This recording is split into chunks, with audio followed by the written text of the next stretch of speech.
প্রিয় শিক্ষার্থীরা, তোমরা সবাই কেমন আছো? আজ আমি তোমাদেরকে পড়াবো রসায়ন প্রথম পত্রের অধ্যায় ৪ রাসায়নিক পরিবর্তন। তো এখান থেকে কি কি টপিকস পড়লে তোমরা সিকিউতে নিশ্চিত দুটি কমন পাবে, আমি আজ ওই টপিকস গুলোই দেখাই দিব। এখান থেকে তোমরা যদি 4টি টপিকস পড়তে পারো তাহলে সিকিউতে নিশ্চিত দুটি কমন পাবে। এই 4টি টপিকসের মধ্যে প্রথম যে টপিকটা আছে সেটি কি? সেটি হচ্ছে লা শাতিলিয়ার নীতি। ১ নাম্বার টপিকে আমরা পড়ব লা শাতেলিয়ার নীতি। শাতেলিয়ার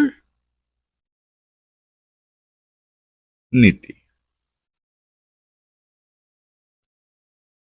২ নাম্বার যে টপিকটা আছে সেটি হচ্ছে বাফার দ্রবণ। বাফার দ্রবণ। ৩ নাম্বার টপিকটা হচ্ছে পিএইচ। ৪ নাম্বার কেপি ও কেসি। তোমরা যদি এই 4টি টপিকস খুব ভালো করে পড়তে পারো তাহলে কিন্তু তোমরা নিশ্চিত 2টি সিকিউ কমন পাবে। তো চলো শুরু করা যাক অধ্যায়টি। লা শাতিলিয়ার নীতিটি কি? লা শাতিলিয়ার নীতিটি হচ্ছে যেসব নিয়ামকের ওপর কোনো উভমুখী বিক্রিয়ার সাম্যাবস্থা নির্ভরশীল তাদের যে কোনো এক বা একাধিক নিয়ামকের পরিবর্তন ঘটলে সাম্যাবস্থার অবস্থান ডানে বা বামে এমনভাবে পরিবর্তিত হয় যাতে এসব নিয়ামকের পরিবর্তনের ফলাফল প্রশমিত হয়ে যায়।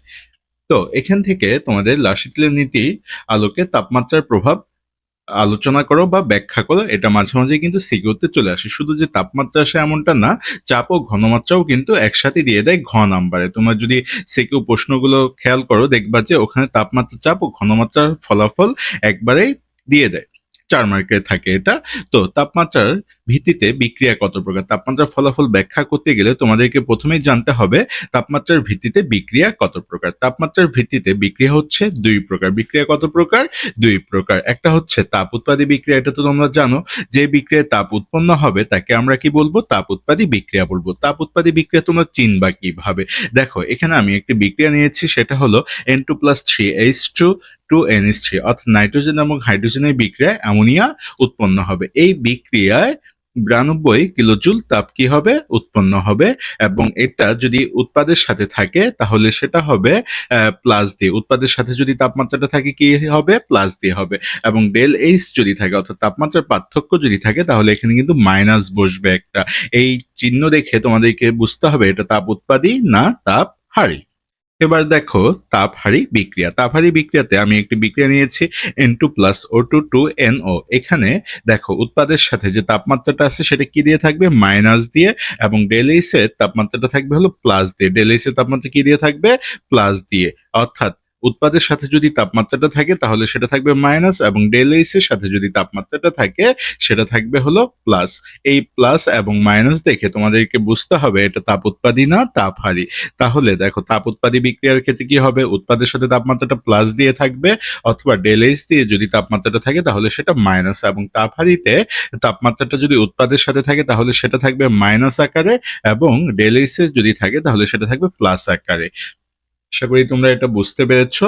এবার দেখো তাপমাত্রার যে প্রভাবটা আছে, অর্থাৎ তাপ উৎপাদী বিক্রিয়ায় তাপমাত্রার প্রভাব। তাপ উৎপাদী বিক্রিয়াগুলো যেগুলো আছে এখানে তাপমাত্রা বাড়াইলে কি ঘটবে এবং তাপমাত্রা কমাইলে কি হবে, এই দুইটা যদি তোমরা লাইন মনে রাখো তাহলে এখান থেকে আরো 3-4টা লাইন তোমরা লিখতে পারবা। দেখো এখানে আমি যদি একটা বিক্রিয়া নেই, এখানে আমি ধরলাম এখানে A প্লাস বি বিক্রিয়া করে সি প্লাস ডি উৎপন্ন করবে। সি প্লাস ডি উৎপন্ন করবে। তাহলে দেখো এটা ধরলাম একটা তাপ উৎপাদী বিক্রিয়া। এটা কি? তাপ উৎপাদী বিক্রিয়া। এখানে তাপমাত্রা থাকবে, এখানে তাপ থাকবে। তো এই তাপ উৎপাদী বিক্রিয়ায় তাপমাত্রা বাড়াইলে কি ঘটবে? বিক্রিয়া পশ্চাৎমুখী। বিক্রিয়া পশ্চাৎমুখী বলতে কি বুঝাবে? এই বিক্রিয়ক থেকে উৎপাদ থেকে বিক্রিয়কের দিকে যাবে। উৎপাদ থেকে বিক্রিয়কের দিকে, অর্থাৎ ডান থেকে বাম দিকে যাবে। তাহলে কি উৎপাদের পরিমাণ কমে যাবে এবং বিক্রিয়কের পরিমাণ বেড়ে যাবে এখানে। তারপর দেখো তাপমাত্রা কমাইলে কি ঘটনা ঘটবে? বিক্রিয়া সম্মুখমুখী। সম্মুখমুখী বলতে বোঝাবে বিক্রিয়ক থেকে উৎপাদের দিকে যাওয়া, বিক্রিয়ক থেকে উৎপাদের দিকে যাওয়া, অর্থাৎ এখানে বিক্রিয়কের পরিমাণ কমবে কিন্তু উৎপাদের পরিমাণ বাড়বে। তারপর দেখো তাপহারী বিক্রিয়ার তাপমাত্রার প্রভাব। এখন তোমরা যদি তাপ উৎপাদী বিক্রিয়ার এই তাপমাত্রা দুটো মনে রাখতে পারো তাহলে কিন্তু তাপহারী বিক্রিয়ার যে তাপমাত্রার প্রভাব আছে সেটা এমনিতেই হয়ে যাবে, কারণ তাপ উৎপাদী বিক্রিয়ার উল্টা বা বিপরীত হবে তাপহারী বিক্রিয়া। তাহলে তাপমাত্রা বাড়াইলে কি ঘটবে? বিক্রিয়ার সম্মুখমুখী হবে, ওই আগের ব্যাখ্যায় দিয়ে দিবা।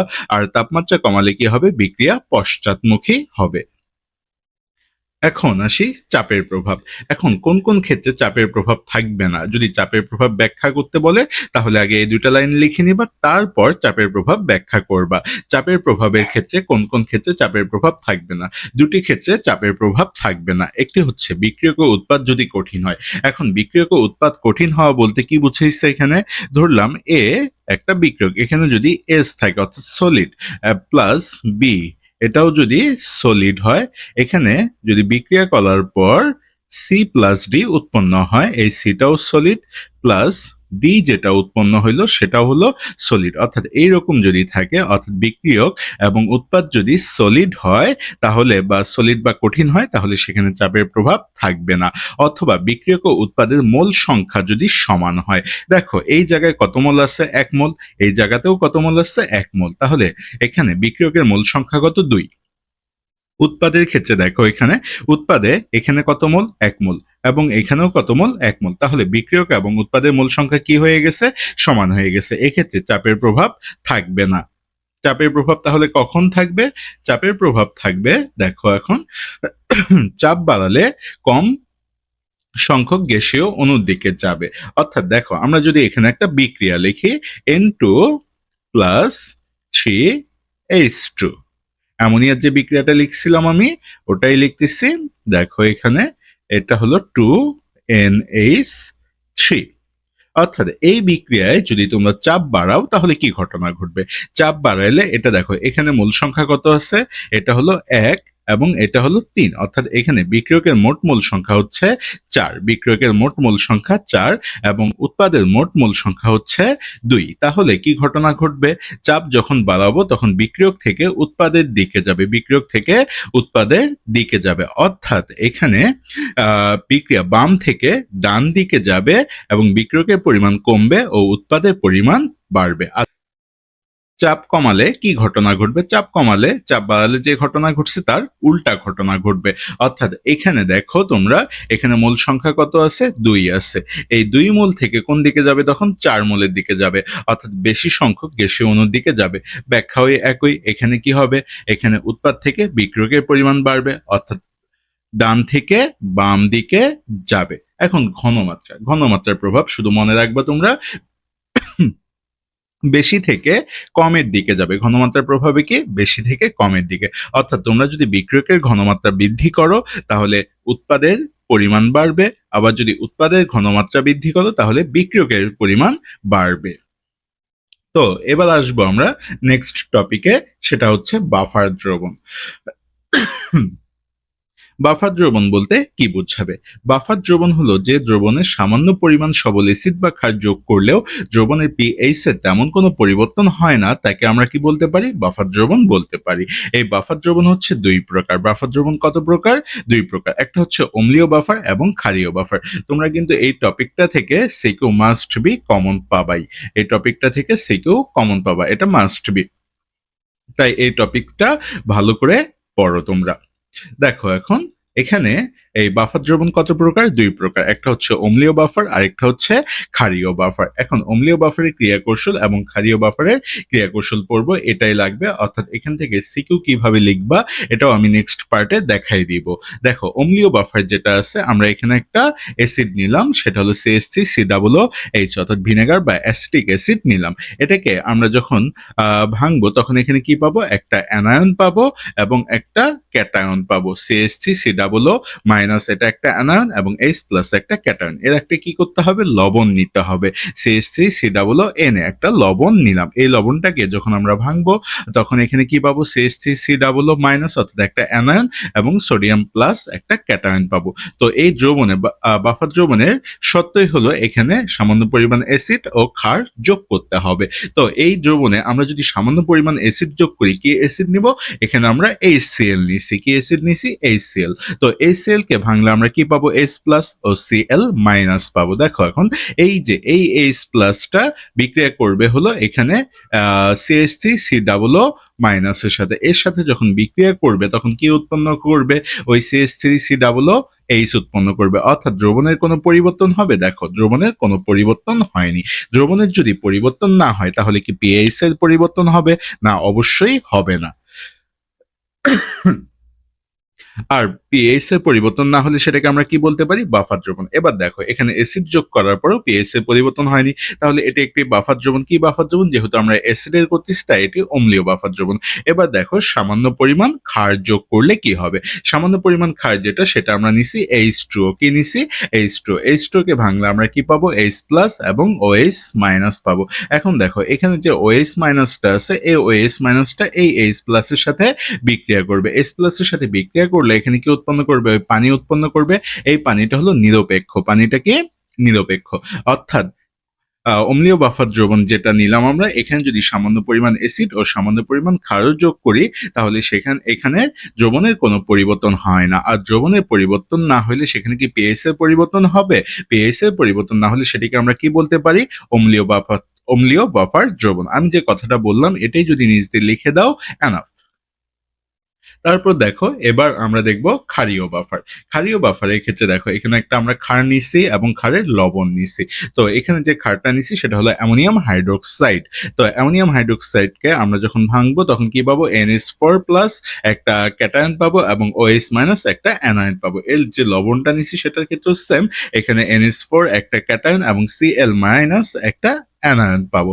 এখন এখানেও কি ওই বাফার দ্রবণের সত্যই হলো সামান্য অ্যাসিড এবং সামান্য ক্ষার যোগ করতে হবে। তো দেখো এখানে সামান্য পরিমাণ অ্যাসিড যেটা HCl নিলাম, এখন এই HCl কে ভাঙলে আমরা কি পাবো? H প্লাস ও Cl মাইনাস পাবো। তো এখানে এই যে H প্লাস যেটা আছে এই H প্লাসটা বিক্রিয়া করবে OH মাইনাসের সাথে। এটার সাথে বিক্রিয়া করলে কি উৎপন্ন করবে? পানি। অর্থাৎ পানিটা কি এখানে নিরপেক্ষ। অর্থাৎ ক্ষারীয় বাফারে আমরা যদি সামান্য পরিমাণ অ্যাসিডও যোগ করি সেখানে দ্রবণের কোনো পরিবর্তন হবে না। এখন দেখো সামান্য পরিমাণ ক্ষার যোগ করব। এই ক্ষারটা কি? পানি, H2O। H2O যদি ভাঙি আমরা কি পাবো? H প্লাস পাবো এবং OH মাইনাস পাবো। এই OH মাইনাস যেটা আছে এটা কার সাথে বিক্রিয়া করবে? NH4 প্লাসের সাথে বিক্রিয়া করবে। তো এখানে NH4 plus plus OH minus বিক্রিয়া করে কি উৎপন্ন করবে? NH4 ও H। অর্থাৎ এখানে যে দ্রবণটা ছিল ওটাই আবার উৎপন্ন করছে। অর্থাৎ দ্রবণের কোনো পরিবর্তন হয়েছে না। দ্রবণের যদি পরিবর্তন না হয় তাহলে কি পিএইচ এর পরিবর্তন হবে? অবশ্যই না। আর পিএইচ এর পরিবর্তন না হলে সেটাকে আমরা কি বলতে পারি? বাফার বলতে পারি। আর এটা কোন বাফারে ক্রিয়া কৌশল করতেছি আমরা? ক্ষারীয় বাফার। তাহলে এই বাফারটাকে আমরা কি বলবো? অর্থাৎ এই দ্রবণে যদি আমরা সামান্য পরিমাণ অ্যাসিড অথবা ক্ষার নেই তাহলে সেখানে পিএইচ এর কোনো পরিবর্তন হয় না। আর পিএইচ এর পরিবর্তন না হলে সেটাকে আমরা কি বলতে পারি? ক্ষারীয় বাফার বলতে পারি। এবার আমরা দেখব নেক্সট টপিকটা, সেটা হলো পিএইচ। তো পিএইচ এর ক্ষেত্রে তোমরা এখানে যে কাজটা করবা, পিএইচ এর সূত্রগুলো খুব ভালো করে মুখস্থ করে নিবা, কারণ এটা এডমিশন টেস্টের জন্য গুরুত্বপূর্ণ এবং এখানে তোমাদের গ নাম্বারে প্রায় সময় চলে আসে। অর্থাৎ একটা সিকিউ এর গ নাম্বারের ক্ষেত্রে তোমরা এই পিএইচ এর ম্যাথগুলো পাবা। পিএইচ, তো পিএইচ কাকে বলে? পিএইচ হচ্ছে কোন জলীয় দ্রবণের হাইড্রোজেন আয়নের মোলার ঘনমাত্রার ঋণাত্মক লগারিদমকে ওই দ্রবণের। আচ্ছা, তো এবার দেখো নেক্সট যে টপিকটা আছে সেটা হলো পিএইচ। তো পিএইচ কাকে বলে? এই পিএইচ এর যে সূত্রগুলো আছে এটা কিন্তু অবশ্যই তোমরা খুব ভালো করে মুখস্থ করে নিবা, কারণ সিকিউ গুলার গতে প্রায় সময় এই পিএইচ এর ম্যাথগুলো দিয়ে দেয়। দেখো পিএইচ কাকে বলে? পিএইচ হচ্ছে এখানে কোন জলীয় দ্রবণের H+ আয়নের মোলার ঘনমাত্রা ঋণাত্মক লগারিদমকে ওই দ্রবণের পিএইচ বলা হয়। এখন পিওএইচ কাকে বলে? কোন দ্রবণের হাইড্রোক্সাইড আয়নের মোলার ঘনমাত্রা ঋণাত্মক লগারিদমকে ওই দ্রবণের পিওএইচ বলা হয়। এখন পিএইচ সম্পর্কিত যে সূত্রগুলো আছে ওগুলো আমি লিখে দিছি, এগুলো অবশ্যই তোমরা খাতায় নোট করে নাও, এখন মুখস্থ করে নিবা। দেখো এখানে pH equal minus log H plus minus log H plus ও POH equal minus log OH minus। এখন pH ও pH plus POH equal কি লিখতে পারবো? 14 লিখতে পারবো। তারপর দেখো হাইড্রোজেন আয়নের যে ঘনমাত্রা দেয়া আছে, অর্থাৎ এখানে হাইড্রোজেন আয়নের ঘনমাত্রা H+ ইকুয়াল আলফা সি লিখতে পারবো। এখানে আলফাটা কি? আলফাটা হচ্ছে বিয়োজন মাত্রা। Alpha equal √Ka divided C লিখতে পারবো। এখানে Ka কি? Ka হচ্ছে অ্যাসিডের বিয়োজন ধ্রুবক, এবং সেম সূত্র Ka এর জায়গায় জাস্ট বি বসাই দেওয়া হয়েছে। এটা হলো ক্ষারের ক্ষেত্রে ক্ষারের বিয়োজন ধ্রুবক।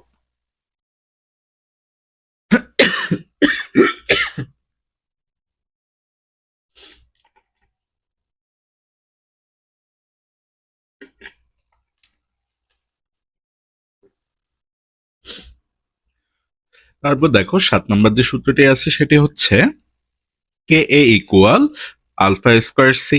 8 নম্বর যে সূত্রটা আছে সেটা হলো একই সূত্র, জাস্ট কেবি। এটা হলো অ্যাসিডের ক্ষেত্রে আর এটা হচ্ছে ক্ষারের ক্ষেত্রে। তারপর দেখো 9 নম্বর যে সূত্রটা আছে সেটা হলো Pka equal minus log Ka minus log Ka। তারপর Pkb ইকুয়াল সেম সূত্র, জাস্ট এটা ক্ষারের ক্ষেত্রে। তারপর H+ এর ঘনমাত্রা ইকুয়াল আমরা লিখতে পারবো KaC অ্যাসিডের ক্ষেত্রে, এটা KaCটা হলো অ্যাসিডের ক্ষেত্রে। এখন দেখো আমরা যদি OH নেই অর্থাৎ ক্ষারের ক্ষেত্রে, সেখানে OH মাইনাস ইকুয়াল আমরা লিখতে পারবো আলফা সি। কি লিখতে পারবো? Alpha C. তাহলে OH মাইনাসের ঘনমাত্রা ইকুয়াল কি লিখতে পারবো? √Kb/C লিখতে পারবো। এখন অম্লীয় বাফারের ক্ষেত্রে আমরা যে অম্লীয় এবং ক্ষারীয় বাফারের ক্রিয়া কৌশল লিখলাম, এই দুটার পিএইচ এর সূত্রটাও তোমরা অবশ্যই মনে রাখবা। অম্লীয় বাফারের ক্ষেত্রে পিএইচ ইকুয়াল লেখা যাবে Pka প্লাস লগ লবণ বাই অম্ল, এবং ক্ষারীয় বাফারের ক্ষেত্রে আমরা লিখতে পারবো pH equal 14 minus Pka minus log লবণ বাই ক্ষার লিখতে পারবো। এবার যে টপিকটা পড়াবো তোমাদের সেটা হচ্ছে, দেখো এবার যে টপিকটা পড়াবো সেটা হচ্ছে ভরক্রিয়ার সূত্র। এই ভরক্রিয়ার সূত্র দিয়েছেন অধ্যাপক গুলবার্গ ও অধ্যাপক ওয়েজ। তো এখানে ভরক্রিয়ার সূত্রটা কি এটা অবশ্যই তোমরা পড়ে নিবা, কারণ এখান থেকে এটা ক নম্বরে দিয়ে দেয় প্রায় সময়। নির্দিষ্ট তাপমাত্রায় একটি বিক্রিয়ার গতিবেগ বিক্রিয়ায় অংশগ্রহণকারী প্রতিটি বিক্রিয়া সক্রিয় ভরের সমানুপাতিক। দেখো আমি এখানে একটা বিক্রিয়া নিচ্ছি, সেটা হলো অ্যামোনিয়ার। এখানে N2 প্লাস 3H2, এটা বিক্রিয়া করে কি হবে? 2NH4, সরি এটা একটু মিস্টেক হয়ে গেছে, এটা তোমরা ঠিক করে নাও। অ্যামোনিয়া এটা হবে 3, এটা কি হবে? 3 হবে, 2NH3 অ্যামোনিয়া উৎপাদন। দেখো এখন অ্যামোনিয়া উৎপাদনের ক্ষেত্রে এটা যদি ভরক্রিয়ার সূত্র আমরা অ্যাপ্লাই করি, এখানে কে দ্বারা বোঝাবে? সাম্য ধ্রুবক। কে দ্বারা কি বোঝাবে? সাম্য ধ্রুবক। সাম্য ধ্রুবক বুঝাবে। তাহলে কে ইকুয়াল কি লিখতে পারবো? উৎপাদ ডিভাইডেড বিক্রিয়ক। এখানে উৎপাদের ঘনমাত্রা ডিভাইডেড বিক্রিয়কের ঘনমাত্রা আমরা লিখতে পারবো। তো উৎপাদ এখানে কি আছে? উৎপাদ আছে NH3, এবং সামনে মূল সংখ্যা কত আছে? 2 আছে। এই 2টা কি হয়ে যাবে? পাওয়ার হিসেবে উপরে চলে যাবে। তারপর দেখো এখানে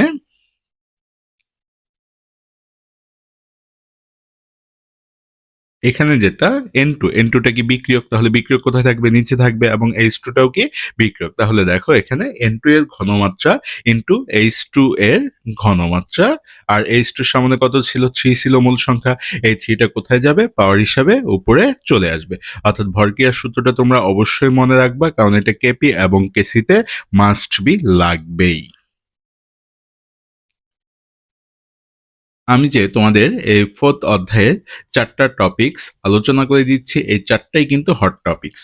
তো তোমরা অবশ্যই এই 4টা খুব ভালো করে পড়বা, কারণ এই 4টা টপিকস পড়লে তোমরা মাস্ট বি 2টা সিকিউ কমন পাবা। দেখো কেপি ও কেসির মধ্যে সম্পর্ক। আমরা এখানে একটা বিক্রিয়া নিচ্ছি AA প্লাস BB, উভমুখী চিহ্ন দিয়ে LL প্লাস MN। এখানে এই small a small B, small L, small M, এগুলো হচ্ছে মোল সংখ্যা। এগুলো কি মোল সংখ্যা। এখন বিক্রিয়ক যেটা আছে এ ও বি হবে বিক্রিয়কের মোল সংখ্যা, এল ও এম হবে উৎপাদের মোল সংখ্যা। দেখো আমি এখানে লিখে দিচ্ছি এ কমা বি বিক্রিয়কের মোল সংখ্যা, এল কমা এম হবে উৎপাদের মোল সংখ্যা। এখন এখানে আমরা যদি কেসি ইকুয়াল লিখি, এখানে আমরা ভরক্রিয়ার সূত্র অ্যাপ্লাই করব, উৎপাদ ডিভাইডেড বিক্রিয়ক। আর মূল সংখ্যাটা কি হবে, পাওয়ার হিসাবে উপরে চলে যাবে। দেখো এল, এখানে মূল সংখ্যা যেটা ছিল সেটা পাওয়ার হিসাবে উপরে চলে গেল, এম এবং মূল সংখ্যাটা পাওয়ার হিসাবে এমটা উপরে দিয়ে দিলাম। এখন দেখো বিক্রিয়কের ক্ষেত্রে বিক্রিয়ক যেটা ছিল এ ছিল, মূল সংখ্যা স্মল এ, সেটাকে উপরে দিলাম, এবং বি যেটা ছিল সেটা লিখলাম এখানে, এবং স্মল বিটা ছিল মূল সংখ্যা, সেটা উপরে দিলাম। এখন থার্ড ব্র্যাকেটের পরিবর্তে আমরা সি দিয়েও লিখতে পারি, এই ব্যাপারটাকে এটাকে সি দিয়েও লিখতে পারি, তো লিখলাম। এখন কেপি এর ক্ষেত্রে সেম ভাবেই আমরা ভরক্রিয়ার সূত্র অ্যাপ্লাই করব, যেহেতু এটা কেপি তাই আমরা এখানে পি দিয়ে দিচ্ছি, P L L into P M M divided P A A into P B B, এটা পাইলাম।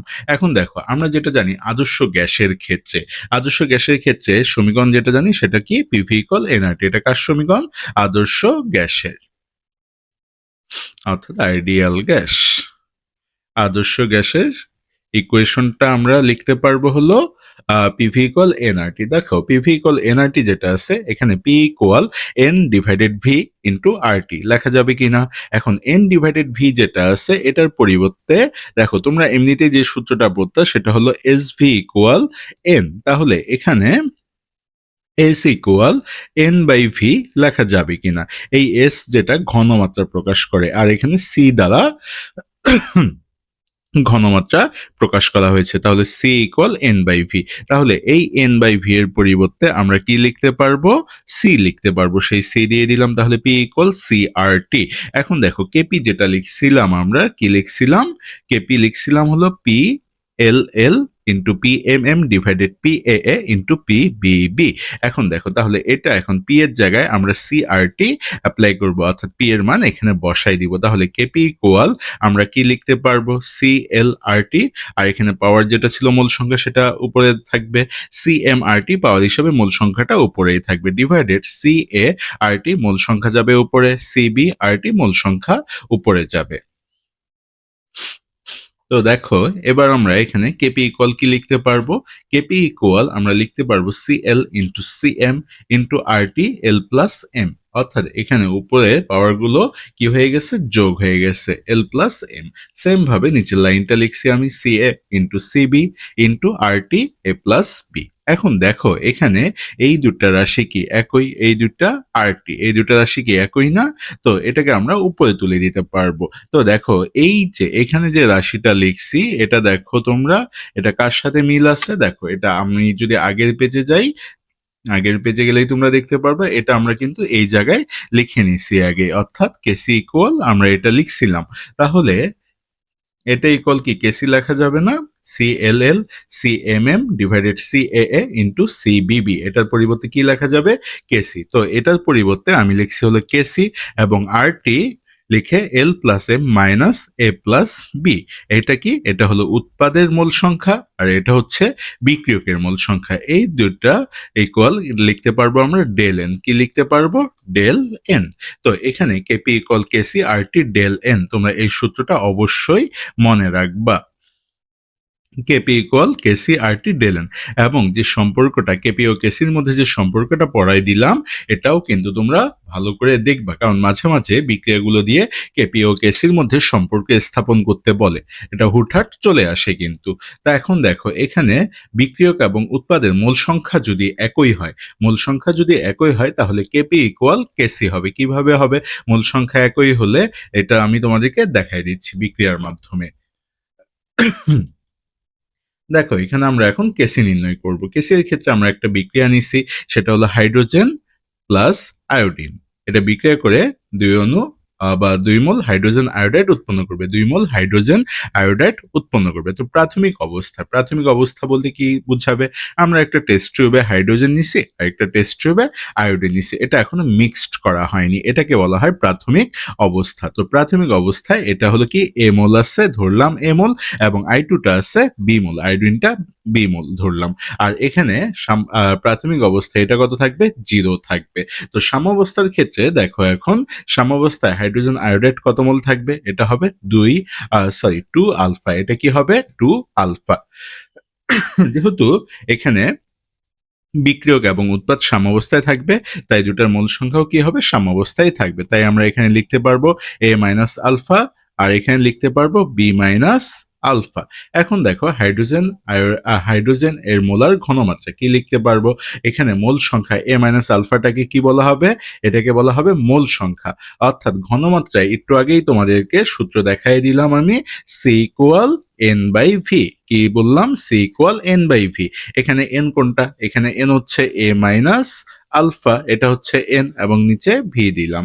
দেখো তাহলে হাইড্রোজেনের মোলার ঘনমাত্রা a minus alpha divided V, আয়োডিনের মোলার ঘনমাত্রা b minus alpha divided V, এবং হাইড্রোজেন আয়োডাইডের মোলার ঘনমাত্রা 2 আলফা ডিভাইডেড ভি। আমরা বিক্রিয়া থেকে কেসি নির্ণয় করব। তো আমরা যে বিক্রিয়াটা নিছিলাম সেটা কি নিছিলাম? হাইড্রোজেন আয়োডাইডের বিক্রিয়া নিছিলাম, অর্থাৎ H2 প্লাস I2 এখানে উপমুখী চিহ্ন দিয়ে হবে 2HI। কি হবে? 2HI।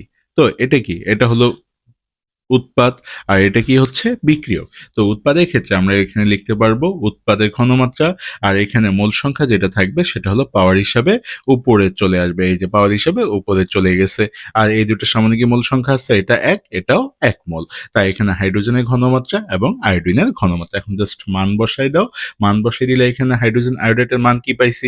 2 আলফা ডিভাইডেড ভি, আর উপরে স্কয়ার আছে দিয়ে দিলাম। হাইড্রোজেনের ঘনমাত্রা কত পাইছি? a minus alpha divided V, আয়োডিনের ঘনমাত্রা b minus alpha divided V. এখন এটাকে যদি স্কয়ার করো তোমরা, তাহলে এখানে পাবা হলো 4 alpha square divided V square, আর এখানে a minus alpha into b minus alpha divided V square লেখা যাবে। তাহলে দেখো এই ভি এবং এই ভি বাদ যাবে, তাহলে কি থাকবে? 4 alpha square divided a minus alpha into b minus alpha. এটা তোমরা কেসি পাইলা। এখন এখানে যেহেতু মোল সংখ্যা সমান, তাই আমরা এখান থেকে কেপিও বের করতে পারবো। আলাদাভাবে বের না করে এটা কেসি বের করলে কেপিও বের করা যাবে। দেখো কেপি ইকুয়াল, আমরা যে সূত্রটি একটু আগে শিখলাম সেটা হচ্ছে কেসি আর টি ডেল এন। এখানে ডেল এন বলতে কি বোঝাবে? উৎপাদের মোল সংখ্যা মাইনাস বিক্রিয়কের মোল সংখ্যা। এখানে উৎপাদের মোল সংখ্যা কত? 2, আর বিক্রিয়কের মোল সংখ্যা কত? 2। তাহলে 2 মাইনাস 2 হবে, এর করলে কত পাবো? 0। তাহলে দেখো এখানে KP equal KC R T del N, অর্থাৎ কেপি ইকুয়াল কেসি আর টি 2 মাইনাস 2। এটা কি হয়ে যাবে? 0। আর কোনো কিছুর উপর পাওয়ার যদি 0 থাকে সেটা কি হয়ে যাবে? এটা হয়ে যাবে 1। এটা কি হয়ে যাবে? 1 হয়ে যাবে। তাহলে কেপি ইকুয়াল কি লিখতে পারবো? কেসি। কেসি ইকুয়াল কত বের করছি আমরা? 4 alpha square divided a minus alpha into b minus alpha. এটাই হবে কেপি। এখন এটা থেকেই আমরা যে হাইড্রোজেন আয়োডাইডের বিক্রিয়াটা করলাম, এটা থেকেই আমরা কেপিটা বের করব। দেখো কেপি, এবার কেপি বের করা শিখাচ্ছি তোমাদেরকে। তো আমি একই বিক্রিয়া লিখছি, আসলে ওটা আসে কিনা সেটা দেখো। এবার এখানে হাইড্রোজেন এবং আয়োডিন বিক্রিয়া করে কি উৎপন্ন করবে? হাইড্রোজেন আয়োডাইড, এবং প্রাথমিক অবস্থা ও সাম্যাবস্থায় সেম থাকবে। আগে আমরা কেসি এর ক্ষেত্রে যা লিখছি, কেপি এর ক্ষেত্রে প্রাথমিক অবস্থা সাম্যাবস্থা তাই ওই রকম করেই লিখতে হবে। কথা বুঝতে পারছো? এরপর কেপি এর ক্ষেত্রে একটা লাইন এক্সট্রা করে করতে হবে তোমাদের এখানে, সেটা হলো মোট মোল সংখ্যাটা বের করতে হবে। মোট মোল সংখ্যা কিভাবে বের করবা? সাম্যাবস্থায় যেগুলো মোল সংখ্যা আছে সবগুলো যোগ করে দিবা। সবগুলো কি করবা? যোগ করবা। তাহলে a minus alpha plus b minus alpha plus 2 alpha. এটা করলে দেখো এখানে যে আলফা আছে, এই আলফা এবং এই আলফা মিলে হবে মাইনাস 2 আলফা, আর এটা হলো প্লাস 2 আলফা আছে। তাহলে এটা 0 হয়ে যাবে। আমরা পাবো হলো এখানে a প্লাস b পাবো। কি পাবো? a plus b। এবার দেখো হাইড্রোজেন আয়োডাইডের আংশিক চাপ PHI ইকুয়াল, এখানে আমরা যেটা পাইছি, এখানে উৎপাদের ক্ষেত্রে আমরা এটা পাইছি 2 আলফা। 2 আলফা একটা যেহেতু চাপ নির্ণয় করতেছি এই জন্য ইন্টু দিয়ে পি দিলাম চাপ। আর এখানে আমরা মোট মোল সংখ্যা পাইছি হলো a plus B. a plus B. হাইড্রোজেনের আংশিক চাপ PH2 সেম প্রসেসেই এখানে সাম্যাবস্থায় ছিল a minus alpha, a minus alpha ছিল সাম্যাবস্থায় মোল সংখ্যা, ইন্টু দিয়ে পি ডিভাইডেড মোট মোল সংখ্যা a প্লাস বি। এরপর দেখো আয়োডিনের আংশিক চাপ PI2 ইকুয়াল, এটা ছিল মোল সংখ্যা, b minus alpha into P divided a plus B. Same প্রসেসেই লিখবো। এবার আমরা কেপি বের করব। দেখো কেপি ইকুয়াল কি করতে হবে? ওই সেম ভাবেই উৎপাদের উৎপাদ ডিভাইডেড বিক্রিয়ক। এখানে উৎপাদের সামনে কত ছিল? 2 ছিল। এই 2 টা কোথায় চলে গেল? উপরে। এবং এখানে PH2 ইন্টু PI2 এগুলো বিক্রিয়ক। এটা হচ্ছে বিক্রিয়ক আর এটা হচ্ছে উৎপাদ। তো এখানে PHI ইকুয়াল আমরা কত বের করছি? আমরা আগের পেজে বের করছি হলো 2 alpha into P divided A plus B, আর এখানে স্কয়ার ছিল এজন্য স্কয়ারটা দিয়ে নিলাম। তারপর PH2 এর মান আমরা জানি হলো A minus alpha into P divided A plus B, এবং PI2 এর মান B minus alpha into P divided A plus B। এখন এটা যদি ক্যালকুলেশন করো, স্কয়ার আছে 4 আলফা স্কয়ার P স্কয়ার, দেখো 4 alpha square P square divided এখানে A প্লাস B আছে, এটা হোল স্কয়ার হয়ে যাবে। তারপর দেখো এখানে এই যে এই লাইনটা A মাইনাস B এবং B মাইনাস, সরি সরি একটু মিস্টেক হয়ে গেছে। এখানে দেখো a minus alpha into B minus alpha, আর এই যে পি এবং এই পি গুণ করলে কি হবে? পি স্কয়ার হয়ে যাবে। এই যে পি স্কয়ার দিলাম, এবং নিচে দেখো এ প্লাস বি আছে, তাহলে এ প্লাস বি হোল স্কয়ার লিখতে পারবো। এখন দেখো এখান থেকে এ প্লাস বি হোল স্কয়ার কাটা যাবে এখান থেকে, দুঃখিত আমি, এ প্লাস বি এবং এ প্লাস বি এখান থেকে কি যাবে? কাটা যাবে। তো এটা কাটা, আর এখানে পি স্কয়ার এবং পি স্কয়ার বাদ যাবে। তাহলে কি থাকলো? 4 alpha square divided A minus alpha B minus alpha. দেখো আমরা কেপি কেসি যেটা বের করছিলাম, কেপিও কি ওইটাই বের করছে। তোমরা সেম প্রসেসে অন্যান্য যে বিক্রিয়াগুলো আছে সেগুলো বের করবা, বের করে গ্রুপে দিয়ে দিবা। যদি কোনোটাই সমস্যা থাকে জিজ্ঞেস করবা, আমি ওগুলো সলভ করে দিব। তো এই অধ্যায়ে আমি যে 4টা টপিকস পড়াইলাম, এই 4টা টপিকস তোমরা যদি খুব ভালো করে পড়ো তাহলে এখান থেকে 2টা সিকিউ লিখতে পারবা। এটা নেক্সট পার্টে এখান থেকে কি রকম সিকিউ আসবে সেটা আমি আলোচনা করে দিব তোমাদেরকে।